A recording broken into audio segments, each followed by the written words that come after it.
Καλημέρα αδέρφια.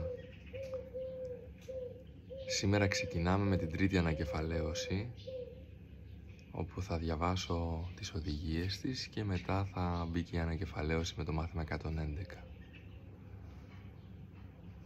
Η επόμενη ανακεφαλαίωσή μας ξεκινά σήμερα. Κάθε μέρα θα ανακεφαλαιώνουμε 2 πρόσφατα μαθήματα για 10 διαδοχικές ημέρες εξάσκησης. Θα ακολουθήσουμε έναν ειδικό τρόπο για αυτές τις περιόδους πρακτικής, την οποία καλείσαι να τηρήσεις όσο πιο πιστά μπορείς. Κατανοούμε φυσικά ότι μπορεί να σου είναι αδύνατο να κάνεις το βέλτιστο, αυτό που προτείνεται εδώ για κάθε μέρα και κάθε ώρα της ημέρας. Η μάθηση δεν θα εμποδιστεί εάν χάσεις μια περίοδο πρακτικής όταν είναι αδύνατο να γίνει την ενδεδειγμένη ώρα. Ούτε είναι απαραίτητο να καταβάλεις υπερβολικές προσπάθειες για να κάνεις όλες τις πρακτικές της κάθε μέρας. Τα τυπικά δεν είναι ο στόχος μας και θα ανέτρεπαν το στόχο μας. Όμως η μάθηση θα εμποδιστεί όταν παραλείπεις μια περίοδο πρακτικής επειδή είσαι απρόθυμος να αφιερώσεις το χρόνο που σου ζητείται να διαθέσεις για αυτήν. Μην αυταπατάσαι ως προς αυτό. Η απροθυμία μπορεί πολύ επιτίδια να κρυφτεί πίσω από ένα μανδύα καταστάσεων που δεν μπορείς να ελέγξεις. Μάθε να αναγνωρίζεις τις καταστάσεις που δεν υποστηρίζουν την εξάσκησή σου από εκείνες τις οποίες εσύ φτιάχνεις για να έχεις ένα καμουφλάζ για την απροθυμία σου. Οι περίοδοι πρακτικής που δεν έγιναν επειδή δεν ήθελες να τις κάνεις για οποιοδήποτε λόγο, πρέπει να γίνουν αμέσως μόλις αλλάξεις γνώμη για το στόχο σου. Είσαι απρόθυμος να συνεργαστείς στην εξάσκηση της σωτηρίας μόνο όταν αυτό παρεμβάλλεται με στόχους που θεωρείς πιο αγαπητούς. Και επαναλαμβάνω, είσαι απρόθυμος να συνεργαστείς στην εξάσκηση της σωτηρίας μόνο όταν αυτό παρεμβάλλεται με στόχους που θεωρείς πιο αγαπητούς. Με αντικρουόμενους στόχους λοιπόν.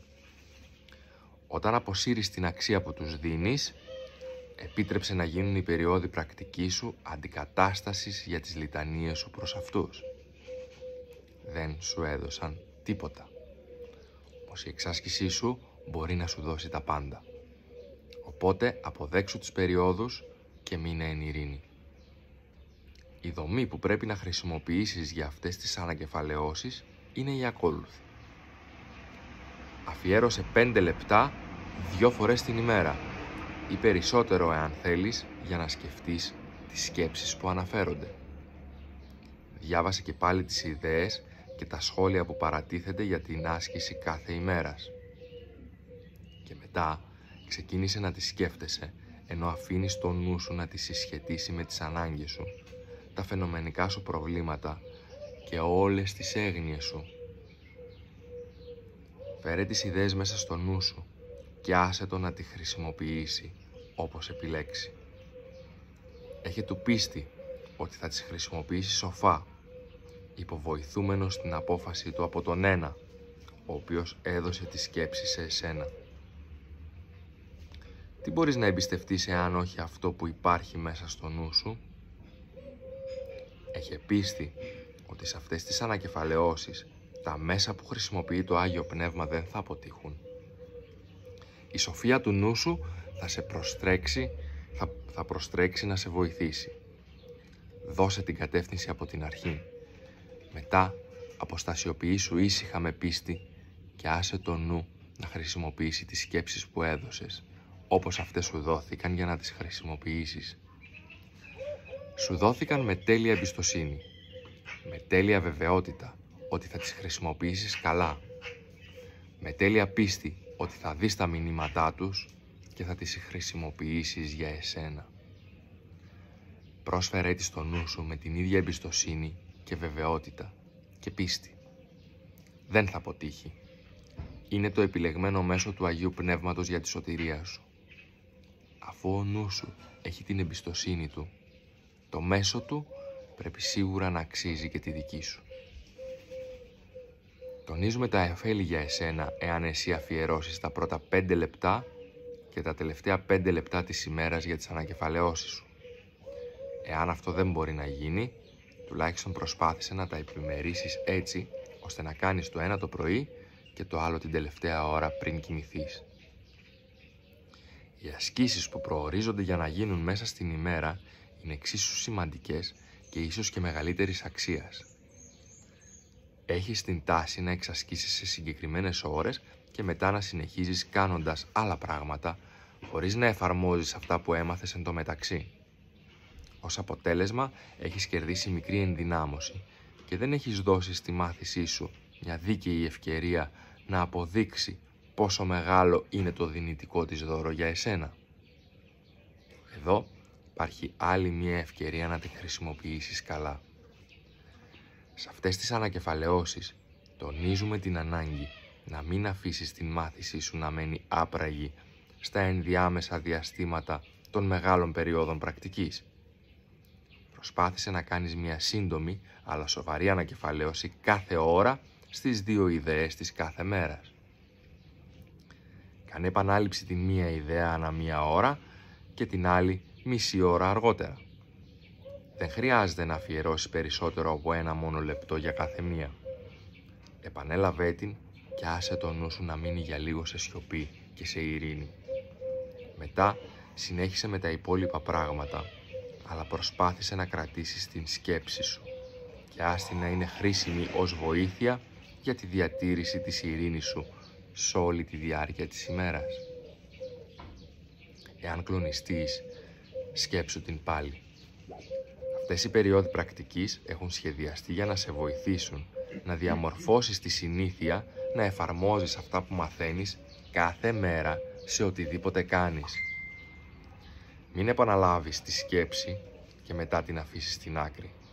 Η χρησιμότητά της είναι απεριόριστη για σένα και προορίζεται για να είσαι υπηρετή με όλους τους τρόπους, σε όλους τους χρόνους και σε όλους τους τόπους και οποτεδήποτε χρειάζεσαι βοήθεια οποιοδήποτε είδους. Προσπάθησε λοιπόν να την πάρεις μαζί σου μέσα στις ασχολίες της ημέρας και να την καταστήσεις ιερή αξία του Υιού του Θεού, αποδεκτή στο Θεό και στον εαυτό σου με κεφαλαίο. Η ανακεφαλαίωση πόσο ανατίθεται κάθε μέρα θα ολοκληρώνεται με μια δήλωση της σκέψης που χρησιμοποιήθηκε κάθε ώρα, καθώς και εκείνης που έλεγες κάθε μισή ώρα της ημέρας. Μην τις ξεχάσεις.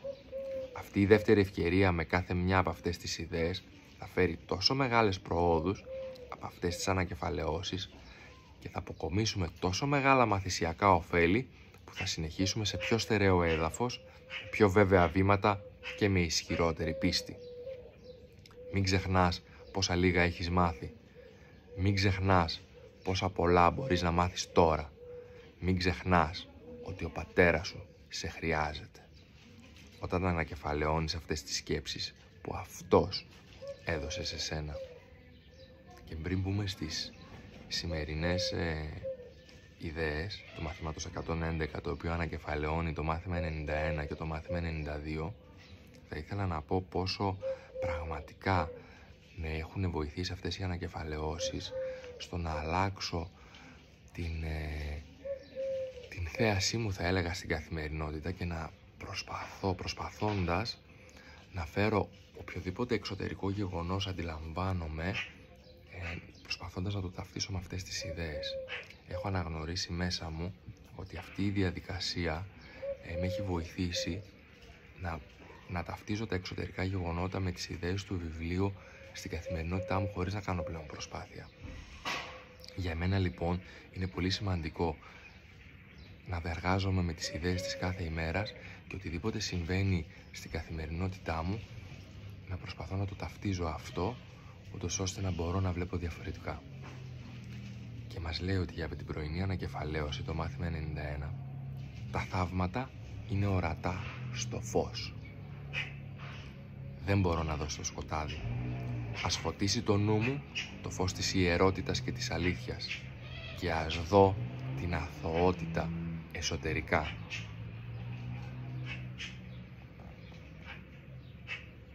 Και το μάθημα 92 μας λέει: τα θαύματα είναι ορατά στο φως και το φως και η δύναμη είναι ένα. Βλέπω μέσα από δύναμη. το δώρο του Θεού προς εμένα.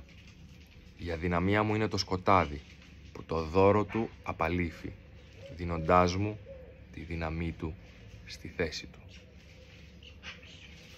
Ανά μία ώρα λοιπόν τα θαύματα είναι ορατά στο φως και ανά μισή ώρα τα θαύματα είναι ορατά στο φως και το φως και η δύναμη είναι ένα. Καλή εξάσκηση, αδέρφια μου, όμορφη ροή στη μέρα μας.